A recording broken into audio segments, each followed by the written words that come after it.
Hi friends, how are you? મજામાં? Morning, જય શ્રી કૃષ્ણ. મિત્રો, 11મા ધોરણના ફિઝિક્સનું આપણું આ બીજું લેક્ચર છે આજે. ગયા લેક્ચરમાં બધી જનરલ માહિતી તમને આપેલી. આજે આપણે સિલેબસ ઉપર આવવાનું છે હવે, અને શરૂઆત આપણે જે કરવાની છે મિત્રો, એ ત્રીજા ચેપ્ટરથી કરવાની છે. પહેલા ચેપ્ટરનો પરિચય રાકેશ સરે આપી દીધો હશે તમને, અને બાકીના બધા ચેપ્ટરનો પરિચય ટૂંકો રાકેશ સરે આપેલો જ છે. એટલે બીજા ચેપ્ટરથી રાકેશ સર શરૂ કરવાના છે, જે પ્રમાણમાં એકદમ મીડિયમ ચેપ્ટર છે, સરળ ચેપ્ટર છે. આપણે જે શરૂઆત કરવી છે એ ત્રીજા ચેપ્ટરથી શરૂઆત કરીશું. મિત્રો, આવી રીતે બધા જ ચેપ્ટર આપણે અહીં આગળ પૂરા કરવાના છે. જો 11મા ધોરણમાં 100% સિલેબસ કરવાનો હોય છે, એટલા માટે કે જે લોકોને JEE, નીટ આવી પરીક્ષાઓ આપવાની હોય, એમાં 11th પણ મહત્વ ઘણું છે. મિત્રો, 11મા ધોરણમાંથી પણ પૂછાય છે JEE, નીટમાં, એટલે 11મું બધા વ્યવસ્થિત તૈયાર કરજો. એક એક મુદ્દાની વ્યવસ્થિત ચર્ચા કરવાની છે, સમજવાના છે. અને બીજું એક શું થાય કે 12મું પૂરું કરો તમે ત્યાં સુધીમાં 12માનું ક્લિયર હોય તમારી પાસે, પણ 11મું ઘણું જૂનું થઈ ગયું હોય. એક વખત 12મું શરૂ થાય એટલે 11મું તો પછી આપણે વાંચતા જ નથી હોતા. પણ છતાં નીટની એક્ઝામમાં, JEE, 11thમાંથી તો પૂછાય જ છે. એટલે 11મા દરમિયાન ઘણું સારું તમે તૈયાર કરી નાખ્યું હોય વ્યવસ્થિત રીતે, તો 12મામાં જ્યારે જ્યારે ફ્રી ટાઈમ મળે ત્યારે 11th તમે જોતા જાઓ થોડું આમ, તો નીટમાં બહુ ફાયદો કરાવડાવે. ઇવન JEE પણ તમે એક પણ ચેપ્ટરને અવોઇડ ન કરી શકો નીટ JEE માટે. ઓકે, એટલે આપણે અહીંયા આગળ આપણી નિર્મલ વિદ્યાલયમાં 11માનો સિલેબસ 100% પૂરો થાય છે વ્યવસ્થિત રીતે, બધા દાખલાઓ હાથે, અને ત્યાર પછી આપણે 12મું શરૂ કરતા હોઈએ છીએ. એવું નથી હોતું કે 11માના અમુક ચેપ્ટર આપણે સ્કીપ કરી નાખવાના, કે ભાઈ આ નથી કરવાના. ઓકે, ભલે 12મા માટે અમુક ચેપ્ટરની અગત્યતા નથી પણ હોતી, તો પણ આપણે JEE માટે, નીટ માટે 11th વ્યવસ્થિત કરવું જ જોઈએ એમ. એટલે ખાસ બી ગ્રુપવાળા છે જે નીટ આપવા માગે છે, એ લોકોએ તો ખાસ તૈયારી કરવી જોઈએ. અને બીજું તમને સમજાવ્યું મુજબ 12મું એક વખત શરૂ થઈ જાય પછી 12મામાંથી જ ટાઈમ કાઢીને તમારે 11મું પણ કરતું જવું પડે થોડું. એટલે બેટર એ છે કે અત્યારે 11મા સિવાય તમારે કંઈ ભણવાનું હોતું નથી, તો 11મામાં જ પૂરેપૂરો ટાઈમ આપો એક એક સબ્જેક્ટમાં, અને એને વ્યવસ્થિત તૈયાર કરો. ખાસ નીટને ધ્યાનમાં રાખીને કે JEE ધ્યાનમાં રાખીને, આ બહુ જરૂરી વસ્તુ છે. કેમ કે 11thમાં માનો કે 5 ચેપ્ટર 6 ચેપ્ટર તમે સ્કીપ કરી નાખ્યા, ન કર્યા, તો એમાંથી જો કંઈ પૂછાય JEE કે નીટમાં, તો તમને તકલીફ પડે. એટલે પરિણામ શું આવે કે એટલો સ્કોર આપણે ન કરી શકીએ, અને પછી આપણે પેમેન્ટ સીટમાં જવું પડે મેનેજમેન્ટમાં કે બીજી કોઈ સીટમાં, તો ઘણો મોટો એક્સપેન્સ થતો હોય છે, ઘણો મોટો ખર્ચ કરવો પડતો હોય છે. એના કરતાં બેટર એ છે કે અત્યારે 11મામાં આપણી પાસે સરસ ટાઈમ છે, પુષ્કળ ટાઈમ છે, તેનો ભરપૂર ઉપયોગ 11મા માટે જ કરીએ. ને વ્યવસ્થિત નીટમાં જો સારો સ્કોર લઈ લઈએ, JEE, તો પેમેન્ટ જે આપવાનું થાય આપણે પછી એ બચી જાય, અને તમને ભણવાની પણ મજા આવે એમ. મિત્રો, પેમેન્ટ સીટમાં કોઈ ભણતું હોય ને એટલે એને માનસિક અસર તો થાય જ કે હું પૈસા આપીને ભણું છું. અને ફ્રી સીટમાં તમે ભણતા હો એટલે તમે મેન્ટલી ફ્રી જ રહ્યો, તો હું ફ્રી સીટમાં ભણું છું, બહુ ઓછા ખર્ચે તમે સારામાં સારા ડૉક્ટર હાથે બની શકો, એન્જિનિયર. એટલે બધું જ 2 વર્ષ ઉપર છે. 11માને જરા પણ અવોઇડ ન કરીએ. જેટલું 12માનું ઇમ્પોર્ટન્સ છે એટલું જ 11માનું ઇમ્પોર્ટન્સ છે, એવી રીતે તૈયારી કરીએ. નો ડાઉટ 11મું લોકલ છે, એની શાળા કક્ષાએ જ પરીક્ષા લેવાય છે, પણ એના પેપરે અમે બોર્ડ પ્રમાણે જ સેટ કરતા હોઈએ છીએ. તમે બોર્ડની એક્ઝામ આપતા હોય ફેલ થાય તમને, પછી ઘણા બધા, એક મિનિટ,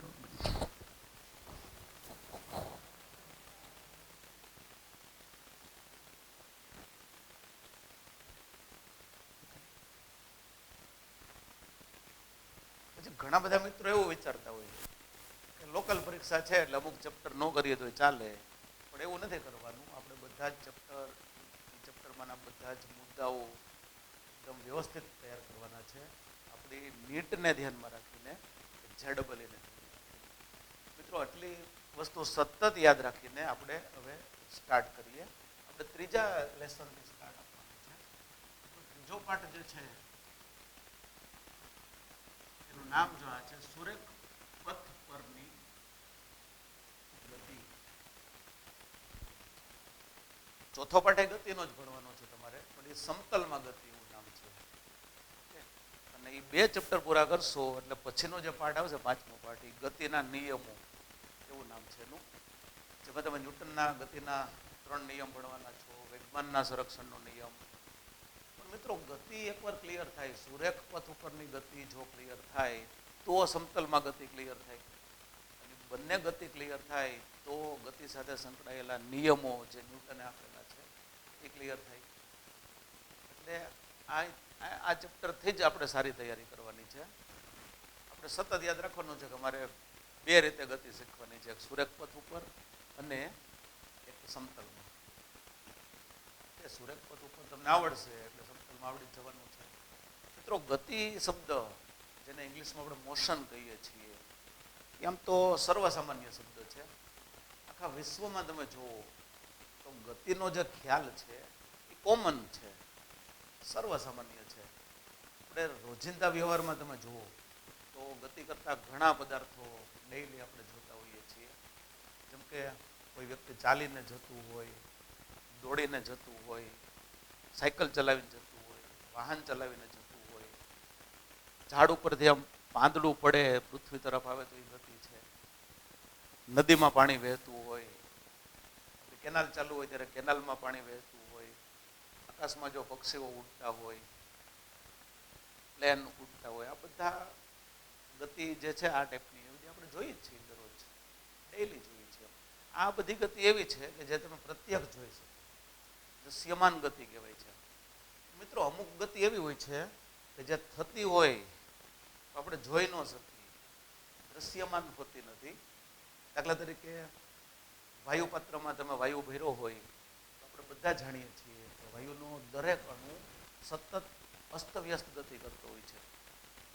એક અણુ સતત ગતિ કરતો હોય, અસ્તવ્યસ્ત ગતિ કરતો હોય, છતાં આપણે વાયુપાત્રમાં ભરેલા વાયુના અણુની ગતિ પ્રત્યક્ષ જોઈ શકતા નથી.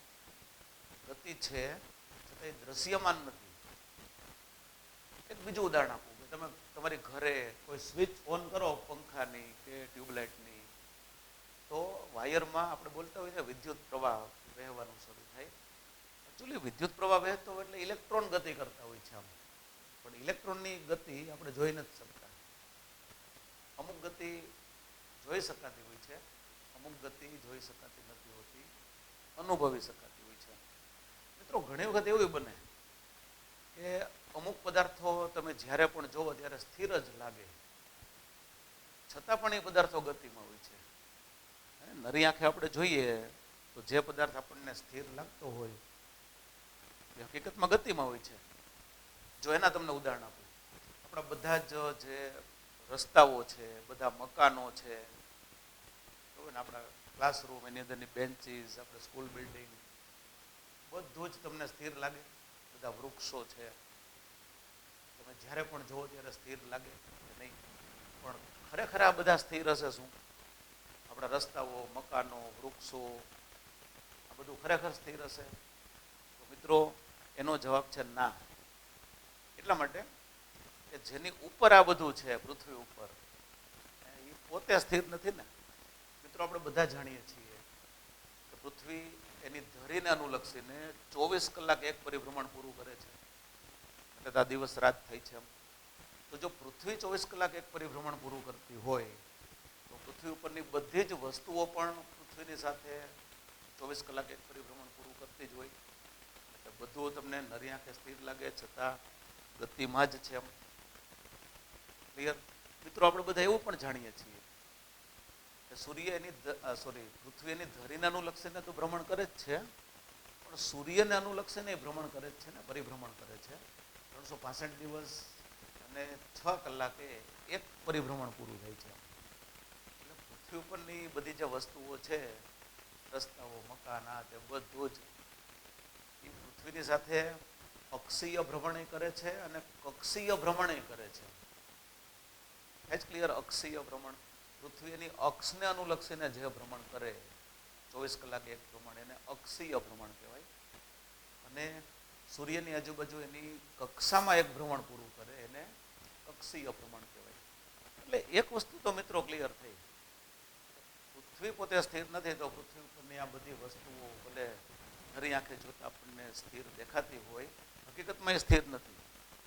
આપણે મિત્રો એવું પણ જાણીએ છીએ કે આપણા સોલર સિસ્ટમ કે સૂર્યમંડળ, એમાં સૂર્યની આજુબાજુ ઘણા બધા ગ્રહો ભ્રમણ કરે છે. એટલે પહેલી દ્રષ્ટિએ એવું લાગે કે આ બધા ગ્રહો ભ્રમણ કરે છે તો સૂર્ય તો સ્થિર હશે ને, કે નહીં? પણ હકીકત એવી છે કે મિત્રો સૂર્ય પણ સ્થિર નથી, એટલા માટે કે સૂર્ય પોતે ગેલેક્સીમાં ગતિ કરે છે, આકાશગંગામાં ગતિ કરે છે. તો પછી પ્રશ્ન એ થાય તો આકાશગંગા તો સ્થિર હશે ને? તો મિત્રો એવું નથી. જે આકાશગંગામાં, જે ગેલેક્સીમાં આપણી સોલર સિસ્ટમ છે, એ ગેલેક્સી બીજી ગેલેક્સીની સાપેક્ષે ગતિ કરતી હોય છે. એટલે ઓવરઓલ તમે વિચારો તો સમગ્ર બ્રહ્માંડમાં, સમગ્ર વિશ્વમાં, સમગ્ર યુનિવર્સમાં કોઈ વસ્તુ સ્થિર જ નથી, બધી જ વસ્તુ ગતિમાં છે. તો પહેલો જ પ્રશ્ન પણ નહીં થાય, આ બધી જ વસ્તુ ગતિમાં છે તો ગતિ એટલે શું? What is motion? તમને કોઈ પૂછે કે ગતિ એટલે શું, તમે કઈ રીતે વ્યાખ્યાયિત કરી શકો? એવું તો ન જ કહેવાય કે કોઈ પદાર્થ સ્થિર હોય તો એ ગતિમાં નથી, કોઈ પદાર્થ સ્થિર ન હોય તો એ ગતિમાં છે. તો આપણે આ બધું જોયું જ તે, મકાનો, વૃક્ષો, રસ્તાઓ બધા સ્થિર જ લાગે છે, છતાંય ગતિમાં. એકચ્યુઅલ ગતિની વ્યાખ્યા આખી અલગ ટાઈપની તમારે યાદ રાખવાની છે. મિત્રો હું બે વ્યાખ્યા તમને આપું ગતિની. એક એકદમ સૈદ્ધાંતિક વ્યાખ્યા અને બીજી પ્રેક્ટિકલ વ્યાખ્યા. સૈદ્ધાંતિક વ્યાખ્યા મિત્રો એવી છે, ખાસ ધ્યાનથી સમજજો, એની શરતો કઈ છે, શબ્દો કઈ ટાઈપના છે, તમને એક્ઝેક્ટ ખ્યાલ આવે ગતિને કેવી રીતે વ્યાખ્યાયિત કરી શકાય. તમને મિત્રો પ્રશ્ન પૂછી શકાય કે ભાઈ ગતિની વ્યાખ્યા આપો, ગતિ એટલે શું? તો તમે આ રીતે યાદ રાખો કે જ્યારે કોઈ પદાર્થ બીજા પદાર્થની સાપેક્ષે સમયની સાથે પોતાનું સ્થાન બદલતો હોય ત્યારે તે પદાર્થ બીજા પદાર્થની સાપેક્ષે ગતિમાં છે એમ કહેવાય. ક્લિયર? જ્યારે કોઈ પદાર્થ બીજા પદાર્થની સાપેક્ષે સમયની સાથે પોતાનું સ્થાન બદલતો હોય ત્યારે તે પદાર્થ બીજા પદાર્થની સાપેક્ષે ગતિમાં છે. ટૂંકી વ્યાખ્યા યાદ રાખવી હોય તો તમે એમ યાદ રાખી શકો કે જો કોઈ પદાર્થ સમયની સાથે પોતાનું સ્થાન બદલતો હોય તો તે પદાર્થ ગતિમાં છે એમ કહેવાય. માનો કે મિત્રો અત્યારે હું સ્ટેજ ઉપર ઉભેલો છું, અહીંયા આગળ સ્થિર, અહીંથી હું મારું સ્થાન બદલવાનું શરૂ કરું, આ સ્થાને આવું, પછી આ સ્થાને આવું, પછી આ સ્થાને આવું, તો જો મિત્રો હું સમયની સાથે મારું સ્થાન બદલું છું. સમય તો અચળ હોય જ નહીં. કોઈ એક ક્ષણે હું આ સ્થાને હતો, પછીની ક્ષણે આ સ્થાને છું, પછીની ક્ષણે વળી બીજા કોઈ સ્થાને, એના પછીની ક્ષણે વળી ત્રીજા કોઈ સ્થાને. એટલે સમયની સાથે હું મારું સ્થાન બદલું છું તો હું ગતિમાં છું કહેવાય. પેલી વ્યાખ્યા જે હું બોલ્યો એમાં સમયની સાથે તો આવ્યું જ છે, પણ છતાંય હું એક ખાસ શરત સાથે બોલ્યો કે જો હું મારું સ્થાન બીજા કોઈ પદાર્થની સાપેક્ષે સમયની સાથે બદલતો હોઉં તો હું બીજા પદાર્થની સાપેક્ષે ગતિમાં છું કહેવાય. એક પ્રશ્ન થાય મિત્રો, બીજો પદાર્થ એટલે વળી શું? બીજો પદાર્થ તમે ગમે તેને લઈ શકો. માનો કે મારા કિસ્સામાં એમ કહો કે ભાઈ સામેનું ટેબલ એ બીજો પદાર્થ છે, હું અહીંયા સ્થિર છું, ટેબલ ત્યાં સ્થિર છે. હવે હું મારું સ્થાન સમયની સાથે બદલાવાનું ચાલુ કરું તો હું ટેબલની સાપેક્ષે મારું સ્થાન બદલું છું. ટેબલ એનું સ્થાન નથી બદલતું તો હું ટેબલની સાપેક્ષે ગતિમાં છું કહેવાય. અચ્છા, તમારે બીજા પદાર્થ તરીકે સપોઝ બ્લેકબોર્ડ લેવું છે, આપણે આપણું સ્થાન બદલવાનું શરૂ કરીએ એટલે આપણે બ્લેકબોર્ડની સાપેક્ષે આપણું સ્થાન બદલીએ છીએ. આ બાજુની દિવાલને તમે વિચારી શકો, આ બાજુની દિવાલને વિચારી શકો કે હું આમ જતો એટલે આ દિવાલથી જો મારું અંતર વધતું જતું હોય છે, સામે આ દિવાલ બાજુનું મારું અંતર ઘટતું જતું હોય, સાપેક્ષ શબ્દ એટલા માટે છે કે બાકીના જે બધા પદાર્થો છે એ સમયની સાથે પોતાનું સ્થાન બદલતા નથી, ખાલી આપણે જ આપણું સ્થાન બદલીએ છીએ, એટલે આપણે બીજા પદાર્થની સાપેક્ષે ગતિમાં છીએ. મિત્રો, ગતિનો જે ખ્યાલ છે ને એ સંપૂર્ણ સાપેક્ષ ખ્યાલ છે, નિરપેક્ષ ખ્યાલ નથી. સાપેક્ષ અને નિરપેક્ષ, રિલેટિવ એન્ડ એબ્સોલ્યુટ કહેવાય છે. એટલે ગતિનો ખ્યાલ આખો સાપેક્ષ છે. મિત્રો, તમે જ્યારે ગતિ કરતા હો, માનો કે તમારી ઘરેથી તમે સ્કૂલે આવવા નીકળો તમારું વાહન લઈને, એક વખત તમારું વાહન સ્ટાર્ટ કરો, સ્કૂલ તરફ તમે આવતા હો એટલે તમે તમારું સ્થાન સતત બદલો છો સમયની સાથે. પછી કોની સાપેક્ષે વિચારવું તો તમે ઘણાની સાપેક્ષે વિચારી શકો કે મારા ઘરની સાપેક્ષે મારું સ્થાન સમયની સાથે આ રીતે બદલાતું જાય છે, તો હું મારા ઘરની સાપેક્ષે ગતિમાં છું એમ કહેવાય. અચ્છા, બીજા કોઈ પદાર્થને તમારે સાપેક્ષ બનાવે તો બનાવી શકો. એટલે ગતિ આખો સાપેક્ષ ખ્યાલ છે. મિત્રો, કોઈ પણ પદાર્થ જ્યારે સમયની સાથે પોતાનું સ્થાન બદલતો હોય અર્થાત ગતિ કરતો હોય ત્યારે ઘણા પ્રકારની ગતિ કરી શકે છે. ગતિના ઘણા પ્રકારો છે, જેમાંથી 11મા ધોરણમાં તમારે ભણવાના છે એવા એકાદ બે નામ આપું.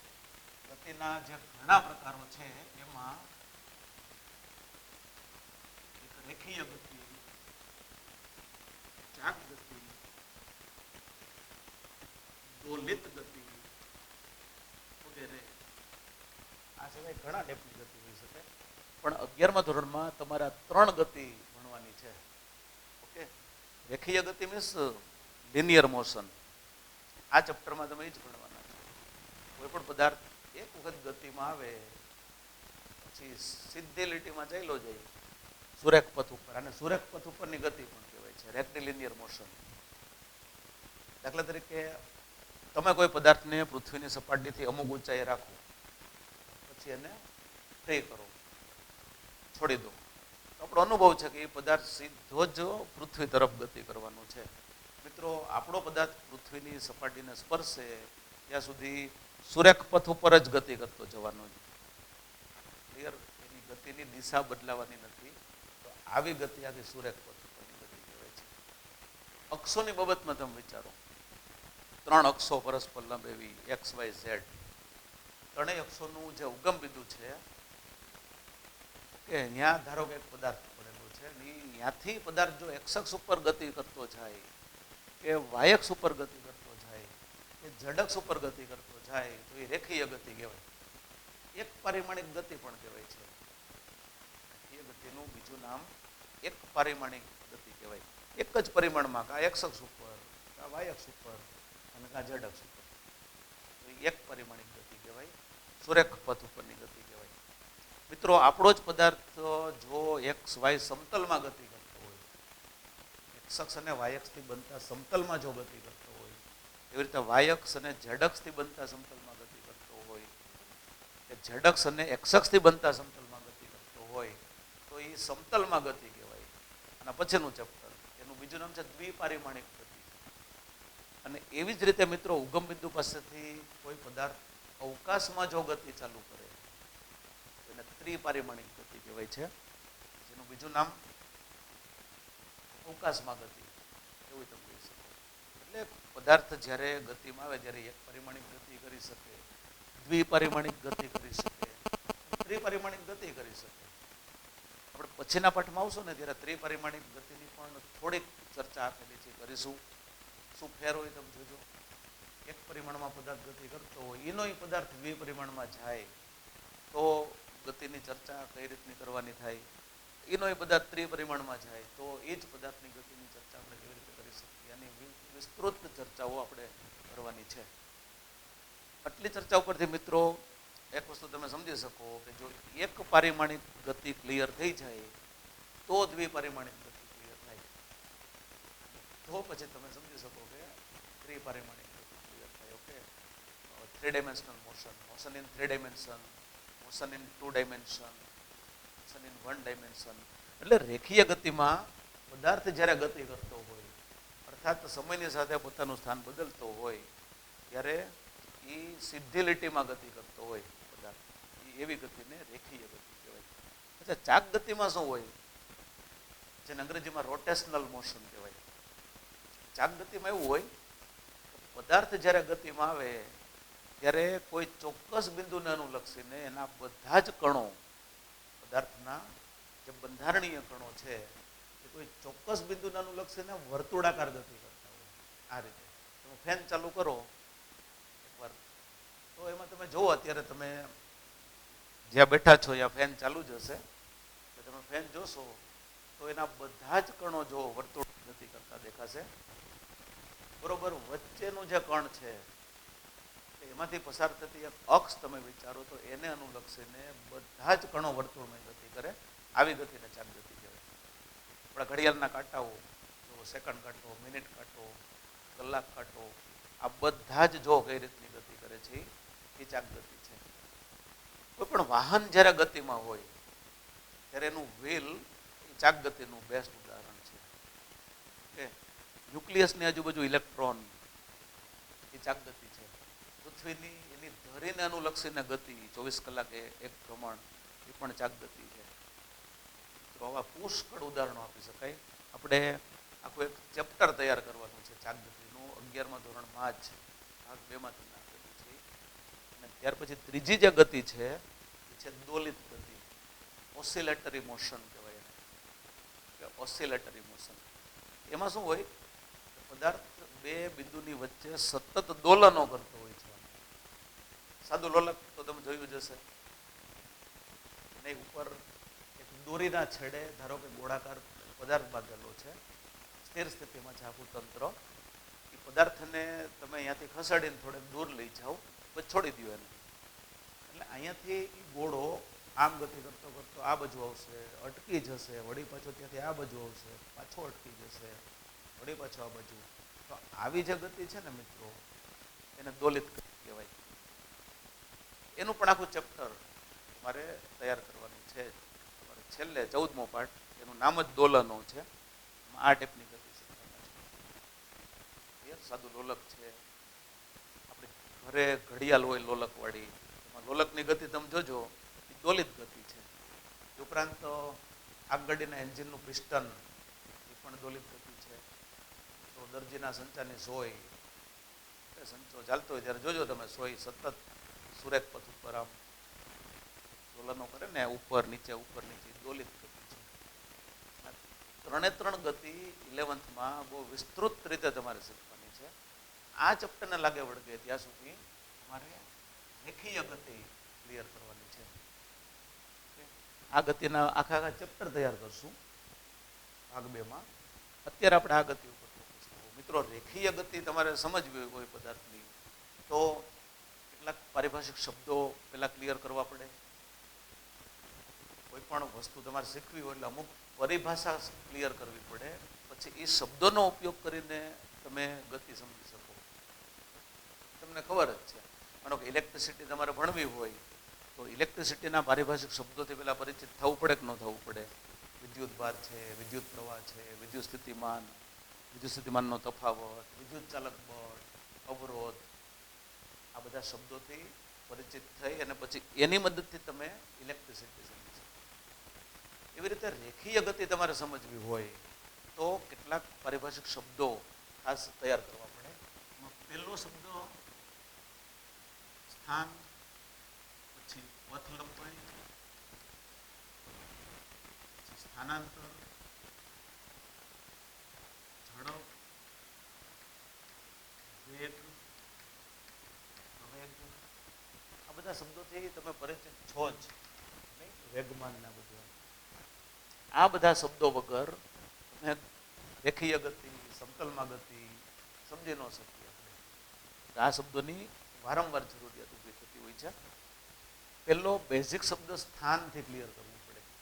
કોઈ પણ પદાર્થ, આપણે જે વ્યાખ્યા બોલ્યા ને કે કોઈ પણ પદાર્થ ગતિમાં છે એમ ક્યારે કહેવાય, કોઈ પણ પદાર્થ સમયની સાથે પોતાનું સ્થાન બદલતું હોય તો તે પદાર્થ ગતિમાં છે કહેવાય. એટલે સ્થાન શબ્દથી પરિચિત થવાનું છે ડિટેલમાં. સ્થાન શબ્દ ક્લિયર થયા પછી જ પથ લંબાઈ શબ્દ ક્લિયર થાય.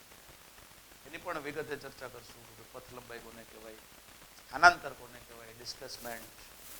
ઓકે, હું અત્યારે અહીંયા ઊભો છું, અહીંથી ચાલતો ચાલતો હું બીજા કોઈ સ્થાને જતો રહું તો મારા બે સ્થાન વચ્ચે ક્યારે પથ લંબાઈ શબ્દ વપરાય. ક્યારે સ્થાનાંતર શબ્દ વપરાય, એની ખાસ શરતો તમારે શીખવાની છે એ મુદ્દાઓમાં. અને એટલું ક્લિયર થાય ને આ મૂળભૂત શબ્દો છે, આ 3 શબ્દો ગતિ શીખવા માટેના એકદમ પાયાના શબ્દો છે. અને આની મદદથી તમે બાકીના શબ્દો શીખી શકો. કે ઝડપ, સ્પીડ છે ને આપણે કહીએ છીએ, એ ક્યારે ક્લિયર થાય તો પદાર્થની પથ લંબાઈ અને એટલી પથ લંબાઈ માટે એને જે સમય લીધો હોય એ બેયનો ગુણોત્તર લો એટલે તમને ઝડપ નામની રાશિ મળે. એમાં મિત્રો આપણે ડિટેલમાં ચર્ચા કરવાની છે. તો આપણે બધા માત્ર ઝડપ શબ્દથી પરિચિત છીએ, પણ 11th તમે ભણશો ડિટેલમાં તો પેલા સરેરાશ ઝડપ ક્લિયર કરવી પડશે, પછી તત્કાલીન ઝડપ એવો શબ્દ આવશે. આ શબ્દો તમે કદાચ પહેલી વાર સાંભળતા હશો. સરેરાશ ઝડપ, તત્કાલીન ઝડપ, ઓકે, એવરેજ સ્પીડ છે, પછી તત્કાલીન ઝડપ છે, ઇન્સ્ટન્ટેનિયસ સ્પીડ કહેવાય એને. એની શરત શીખશું કે કોઈ પણ પદાર્થ ગતિમાં હોય ત્યારે કઈ શરત મુજબ ગતિ કરે તો સરેરાશ ઝડપ શબ્દ વપરાય.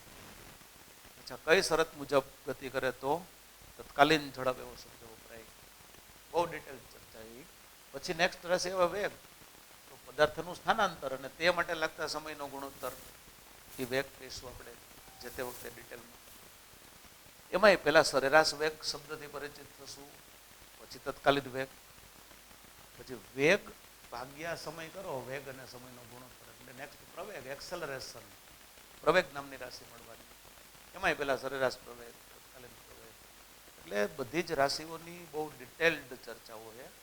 મિકેનિક્સમાં, યંત્રશાસ્ત્રમાં મિત્રો આપણે આ જ ભણવાનું હોય છે. ગતિ સાથે સંકળાયેલી બધી ચર્ચાઓ, એનું ગણિત તૈયાર કરવાનું છે. એટલે આ રાશિઓ આપણા માટે ખૂબ જ અગત્યની સાબિત થવાની છે. આ જે ચેપ્ટર તમે ભણવાના છો એ યંત્ર વિજ્ઞાન માટેનું એક પાયાનું ચેપ્ટર ગણી શકાય. પછીનો પાઠ તમે ભણશો જ્યારે સમતલમાં ગતિ, એમાંય ગતિ આવવાની છે, એમાંય પાછા આ શબ્દો આવવાના જ છે, વેગ, પ્રવેગ, બધું. પણ એક વખત તમે વ્યવસ્થિત સમજી લીધું હોય તો ત્યાં પછી તમે અલગથી વાંધો ન આવે, ક્લિયર થઈ જાય એમ. એટલા માટે આ બધા શબ્દો શીખવા પડે. મિત્રો, આપણે જે ચેપ્ટર સ્ટાર્ટ આપીએ છીએ એ આખું તમને ખબર જ છે કે મિકેનિક્સનું ચેપ્ટર છે. થોડીક આ એક ચર્ચા ગતિની છે કરી લઈએ. મિકેનિક્સ, જેને યંત્રશાસ્ત્ર. મિકેનિક્સ શું છે એ તમને રાકેશ સરે પરિચય આપી દીધો છે. હવે ભૌતિક વિજ્ઞાનની જુદી જુદી જે શાખાઓ છે, ઘણી બધી બ્રાન્ચ, એ પૈકીની એક બ્રાન્ચ છે. એમાં મિકેનિક્સ ભણો છો એનો અર્થ એવો નહીં કે આખું ફિઝિક્સ ભણીએ છીએ આપણે માત્ર એની એક બ્રાન્ચ ભણીએ છીએ. મિત્રો, મિકેનિક્સની અંદર 2 પેટા બ્રાન્ચ છે. મિકેનિક્સની 2 પેટા બ્રાન્ચ છે. એમાં એકનું નામ છે કાઇનેમેટિક્સ અને ડાયનેમિક્સ. કાઇનેમેટિક્સ અને ડાયનેમિક્સનું સંયુક્ત નામ આ છે મિકેનિક્સ. મિકેનિક્સનું ગુજરાતી તમને સમજાવ્યું શાસ્ત્ર. તો કાઇનેમેટિક્સનું ગુજરાતી શું કરવું? તો જો મિત્રો એનું ગુજરાતી થાય શુદ્ધ ગતિશાસ્ત્ર. અને ડાયનેમિક્સનું ગુજરાતી છે ખાલી ગતિશાસ્ત્ર.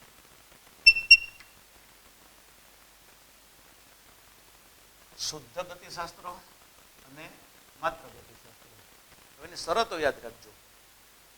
પદાર્થ ગતિ કરતો હોય ત્યારે કઈ શરત મુજબ ગતિ થતી હોય તો એને શુદ્ધ ગતિશાસ્ત્ર કહેવું, શુદ્ધ ગતિ વિજ્ઞાન કહેવું. અને કઈ શરત મુજબ હોય તો માત્ર એને ડાયનેમિક્સ, માત્ર ગતિ વિજ્ઞાન કે ગતિશાસ્ત્ર કહેવાય. શરત ખાસ યાદ રાખવું. જો મિત્રો, કાઇનેમેટિક્સ એ મિકેનિક્સની એક એવી બ્રાન્ચ છે, આની પેટા બ્રાન્ચ છે. આ એક એવી બ્રાન્ચ છે કે જેમાં પદાર્થ ગતિ કરતો હોય ત્યારે ગતિના કારણોની ચિંતા કરવાની હોતી નથી, માત્ર ગતિનો જ અભ્યાસ કરવામાં આવે તો એ બ્રાન્ચને કાઇનેમેટિક્સ કહેવામાં આવે છે. એ જ ક્લિયર. કોઈ પણ પદાર્થ ગતિ કરતો હોય તો કોઈ કારણો તો હોય જ.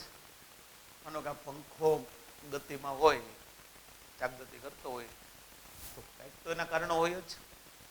કોઈ કે સ્વિચ ઓન કરી હોય, પંખામાં વિદ્યુત પ્રવાહ જતો હોય, અંદર ચુંબકીય ક્ષેત્ર કેટલું ઉત્પન્ન થાય. પણ કાઇનેમેટિક્સમાં શું કરવાનું? એ કોઈ ચિંતા નહીં કરવાની. પદાર્થમાં ગતિ ઉત્પન્ન થવાના કારણોની ચિંતા કરવાની નથી. માત્ર ગતિનો જ અભ્યાસ કરવામાં આવે એ પેટા શાખાને શુદ્ધ ગતિશાસ્ત્ર કહેવાય. એની વ્યવસ્થિત વ્યાખ્યા આપી હોય તો તમે આપી શકો કે ભાઈ યંત્રશાસ્ત્રની જે શાખામાં પદાર્થમાં ગતિ ઉત્પન્ન થવાના કારણોની ચિંતા કર્યા વગર માત્ર ગતિનો જ અભ્યાસ કરવામાં આવે તે શાખાને શુદ્ધ ગતિશાસ્ત્ર કહેવાય. અને આ એક એવી બ્રાન્ચ છે, પેટા બ્રાન્ચ, કે જેમાં પદાર્થમાં ગતિ ઉત્પન્ન થવાના કારણોની ચિંતા કરવાની ઉપરાંત પદાર્થના ગુણધર્મો સહિત ચર્ચા કરવામાં આવે છે. તો એવી શાખાને ડાયનેમિક્સ તરીકે ઓળખવામાં આવે. આમાં બધી જ ચિંતા કરવાની. પદાર્થ ગતિમાં આવે તો શા માટે ગતિમાં આવ્યો છે એ બધા કારણોની ચર્ચા કરવાની, પદાર્થના ગુણધર્મો સાથે આ ચર્ચા કરવાની, ત્યારે આ બ્રાન્ચ બને. આ બંનેને સંયુક્ત રીતે આ જ નામ અપાય, મિકેનિક્સ. આપણું આ ચેપ્ટર જે ભણવાનું છે એ આખે આખું ચેપ્ટર કાઇનેમેટિક્સનું છે. એનો અર્થ મિત્રો તમને સમજાઈ ગયો હશે કે તમે આ પાઠનો કોઈ પણ મુદ્દો શરૂ કરીએ આપણે સમજાવવા માટે આ બધું, ત્યારે ધારણાથી જ ચાલુ કરીશું. ધારો કે એક પદાર્થ ગતિમાં છે, પછી જ આ બધું શરૂ થાય. તો આપણે ક્યારેય એવી ચર્ચા નહીં કરીએ આ પાઠ પૂરતી કે પદાર્થ ગતિમાં છે તો શા માટે ગતિમાં છે, એમાં ગતિ ઉત્પન્ન થવાના કારણો કયા છે, શું કામ પદાર્થ ગતિમાં આવ્યો છે, હવે કોઈ ચર્ચા કરવાની નહીં. સીધા ગતિના જ અભ્યાસ ઉપર આવવાનું છે. જો ને પંખાનું તમને ઉદાહરણ આપ્યું જાગ ગતિ માટે, તો પંખો ચાલુ હોય ત્યારે તમારે બીજી કોઈ ચિંતા નહીં કરવાની. ડાયરેક્ટ એની ગતિના સ્ટડી ઉપર આવી જવાનું, ગતિના અભ્યાસ ઉપર આવી જવાનું. શું કામ ગતિ ઉત્પન્ન થઈ, એના ગુણધર્મો શું, કાંઈ નહીં. આખે આખું ચેપ્ટર કાઇનેમેટિક્સનું.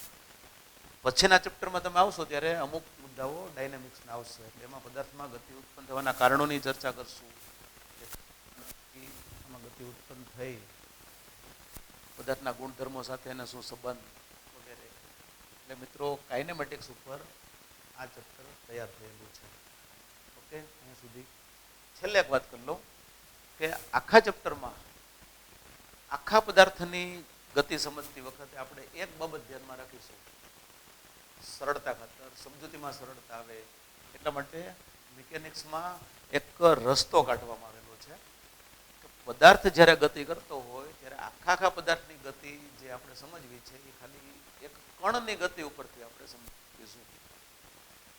યંત્રશાસ્ત્રમાં પદાર્થની ગતિ સમજવી હોય તો તમારે કણની ગતિ સમજી લેવાની છે. આખા પદાર્થને કણ તરીકે લઈ અને એની ગતિ સમજવાની છે. મિત્રો પ્રશ્ન તો એક થાય કે આપણે કોઈ પણ પદાર્થ લઈએ તો અનેક કણોનો બનેલો હોય છે કે નહીં, આપણે જાણીએ જ છીએ. તો પદાર્થ જ્યારે ગતિ કરતો હોય ત્યારે બધા ગતિ કરતા હોય, છતાં બધા કણને આપણે ધ્યાનમાં નથી લેવાના. આખા પદાર્થને એક કણ તરીકે ગણી અને ગતિની ચર્ચા કરવાની છે. એ આખા પદાર્થની ચર્ચા બની ગઈ. તો એવું શું કામ? આવું શું કામ એ સમજવા માટે આપણે પહેલા કણની થોડી સંકલ્પના સ્પષ્ટ કરીશું. કણનો આખો કન્સેપ્ટ અંગ્રેજીમાં એને પાર્ટિકલ કહેવાય. કણની એક ટૂંકી ચર્ચા કરી લઉં કે ભાઈ કણ એટલે શું, એની લાક્ષણિકતાઓ શું હોય, તમે આખા પદાર્થને કણ તરીકે ક્યારે ગણી શકો, એક જનરલ ચર્ચા કરી લઈ. જો મિત્રો પહેલાની વ્યાખ્યા તમને સમજાવું, કણ એટલે શું, વોટ ઇઝ પાર્ટિકલ? તો એની વ્યાખ્યા એવી છે, એકદમ સહેલી એવી, કણ એટલે નહિવત દળ ધરાવતો બિંદુવત પદાર્થ. કણ એટલે નહિવત દળ ધરાવતો બિંદુવત પદાર્થ. આ સિમ્પલ એ વ્યાખ્યા છે, એકદમ બેસરત છે. નહિવત દળ ધરાવતો બિંદુવત પદાર્થ, એકદમ પોઈન્ટ ટાઈપ હોય છે. એટલે જ મિત્રો તમે કહી શકો કે આવો કોઈ પદાર્થ હકીકતમાં અસ્તિત્વ ધરાવતો ન હોય. એટલા માટે તમે કોઈ પદાર્થ લેશો તો એના પરિમાણ તો હોવાના જ છે. એક પ્રશ્ન એ થાય કે પરિમાણ એટલે શું? બોલો ને કે આવો કોઈ પદાર્થ અસ્તિત્વ ધરાવતો નથી આ શરત મુજબનો. એટલા માટે કે તમે જે પદાર્થ લેવાના છો ગતિ સમજવા માટે એને કંઈક ને કંઈક પરિમાણ તો હશે જ. જો મિત્રો પરિણામ નહીં હો, પરિમાણ, ડાયમેન્શન કહેવાય અંગ્રેજીમાં એને. આપેલા પદાર્થ માટે લંબાઈ, પહોળાઈ, ઊંચાઈ, જાડાઈ જે તમે ગણતા હો, ગોળાકાર પદાર્થ હોય તો એની ત્રિજ્યા, એ બધી રાશિઓને વ્યાપક રૂપે પરિમાણ કહેવામાં આવે છે. આનો આપણો ક્લાસરૂમ છે, એને જો ચોક્કસ લંબાઈ છે, ચોક્કસ પહોળાઈ છે, ચોક્કસ ઊંચાઈ છે, એટલે વ્યાપક રૂપે તમે એમ કહી શકો કે ભાઈ મારા ક્લાસરૂમના પરિમાણ આ છે, એના ડાયમેન્શન આ છે. એટલે આવો પદાર્થ અસ્તિત્વ એટલા માટે નથી ધરાવતો, તમે ગમે તે પદાર્થ લેશો એના પરિમાણ તો હોવાના જ છે, એટલે અસ્તિત્વ ધરાવતો નથી. આવો જે પદાર્થ છે એ માત્ર રેખીય ગતિ જ કરી શકે. જો આટલી બધી શરતો છે, એટલા બધા રિસ્ટ્રિક્શન છે, છતાં પણ અમુક ખાસ કિસ્સાઓમાં તમે આખા પદાર્થને કણ તરીકે લઈને ગાણિતિક સરળતા ઊભી કરી શકો છો. એમાં બે કિસ્સા તમને સમજાવું. તો પહેલો કિસ્સો એવો છે, આખા પદાર્થને તમે કણ તરીકે શું કામ લઈ શકો મિત્રો? એટલા માટે કે પદાર્થ જ્યારે ગતિ કરતો હોય ત્યારે એના બધા જ કણો સમાન સમયમાં સમાન અંતર કાપે કે ન કાપે? આ ચોક છે ને હું અહીંયા રાખીને છોડી દઉં એટલે પૃથ્વી તરફ ગતિ કરવાની છે. ચોક ગતિ કરતી હોય ત્યારે એના બધા જ કણો, પછી ઉપરનું કણ હોય કે વચગાળાનું હોય કે અહીંયા, એ બધા જ કણો સમાન સમયમાં સમાન અંતર કાપે ને? એવું તો ન હોય કે ભાઈ આગળના જે કણો છે વધારે અંતર કાપતા હોય, ઉપરના કણો ઓછું અંતર કાપે, એવું તો બને જ નહીં. એટલે પદાર્થ જ્યારે ગતિમાં હોય ત્યારે બધા જ કણો સમાન સમયમાં સમાન અંતર કાપતા હોય છે. તો પછી બધા કણોની ચર્ચા કરવી એને બદલે શું કરવાનું કે બધામાંથી કોઈ એક કણને પ્રતિનિધિ બનાવવાનું, રિપ્રેઝેન્ટેટિવ બનાવવાનું, એને આપણે પ્રતિનિધિ કણ એવું નામ આપવાનું, અને એની ગતિનો અભ્યાસ કરી લો, આખા પદાર્થની ગતિનો અભ્યાસ થઈ જાય. એક કણ તમે લીધું, એનું જેટલું સ્થાનાંતર થાય એટલું જ બધા કણનું થવાનું, આખા પદાર્થનું થવાનું. એક કણની જેટલી ઝડપ હશે એટલી જ બધા કણની ઝડપ હશે. પછી બધાની ચર્ચા કરવાને બદલે ખાલી એક કણની ચર્ચા તમે કરી શકો. એટલે આ ચેપ્ટરમાં આપણે પદાર્થની ગતિ જ ભણવાની છે, પણ સરળતા ખાતર આપણે પદાર્થને કણ તરીકે લઈ અને આ સ્ટડી કરવાના છીએ. એટલે પહેલા કિસ્સામાં તમે આખા પદાર્થને કણ તરીકે ગણી શકો. મિત્રો ઘણી વખત એવું બને બે પદાર્થો વચ્ચે લાગતા બળની કે એવી કઈ ચર્ચા કરવી હોય ત્યારે તમે બંને પદાર્થને કણ તરીકે લઈને ગણતરી કરી શકો છો. એટલે શરત તમારે યાદ રાખવી પડે, ખાસ એક વાક્ય યાદ રાખવું પડે કે જ્યારે બે પદાર્થો વચ્ચેના અંતરની સરખામણીમાં જો પદાર્થના પરિમાણ અવગણી શકાય એવા હોય, એવા કિસ્સામાં તમે બંને પદાર્થને કણ તરીકે લઈ અને ગણતરી કરી શકો છો. શરત આ, એમની વચ્ચે જે અંતર છે એની સરખામણીમાં એના પરિમાણ અવગણી શકાય એવા હોવા જોઈએ. જો મિત્રો ઉદાહરણ આપું, પૃથ્વી અને સૂર્ય વચ્ચે જે ગુરુત્વાકર્ષણ બળ લાગે, ગુરુત્વાકર્ષણ બળની ગણતરી કરતી વખતે તમે પૃથ્વીને અને સૂર્યને કણ તરીકે લઈને ગણતરી કરી શકો છો. કેવડી વિશાળ પૃથ્વી છે, કેટલો વિશાળ સૂર્ય છે, છતાં પણ તમે એને કણ તરીકે ગણી શકો છો. તો શું કામ? તો એટલા માટે કે પૃથ્વીનું સૂર્યનું પરિમાણ એટલે એનો વ્યાસ. હવે એ બંને જે વ્યાસ છે, બંને પરિમાણ, એ એમની વચ્ચેના અંતરની સરખામણીમાં અવગણી શકાય એવા હોય છે કે નહીં? મિત્રો તમે સમજી શકો કે પૃથ્વીનો વ્યાસ છે, સૂર્યનો વ્યાસ છે, કિલોમીટરના ક્રમમાં હોય છે ને, કિલોમીટરના ક્રમમાં હોય. પણ પૃથ્વીના સૂર્ય વચ્ચેનું જે અંતર છે તો પ્રકાશ વર્ષના ક્રમમાં હોય છે. પ્રકાશ વર્ષ શબ્દથી તમે બધા પરિચિત છો જ. અંતરનો મોટામાં મોટો એકમ એ પ્રકાશ વર્ષ ગણાય. એટલે કેવડું ડિસ્ટન્સ થાય પૃથ્વીના સૂર્ય વચ્ચેનું જે અંતર છે એ પ્રકાશ વર્ષના ક્રમમાં છે. એમના જે પરિમાણ છે, એમના વ્યાસ, એ કિલોમીટરના ક્રમમાં છે.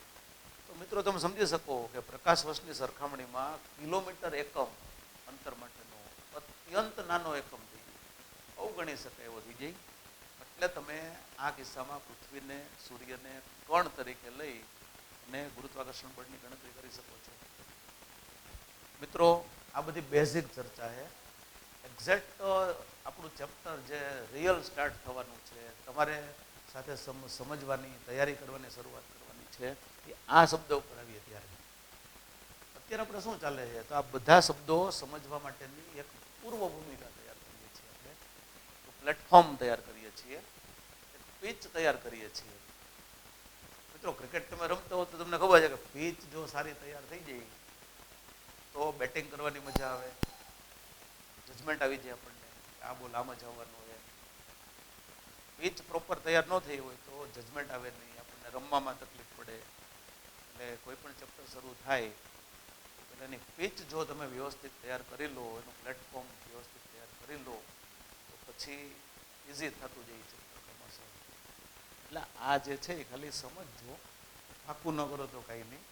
તમને ખબર પડવી જોઈએ કે હું આખા પદાર્થની ગતિની ચર્ચા કરીશ ત્યારે પદાર્થને બદલે કણ શબ્દ શું કામ બોલું છું, કણ શબ્દ શું કામ વાપરવાનો છે એ તમને આ શરતથી ખબર પડી જવી જોઈએ.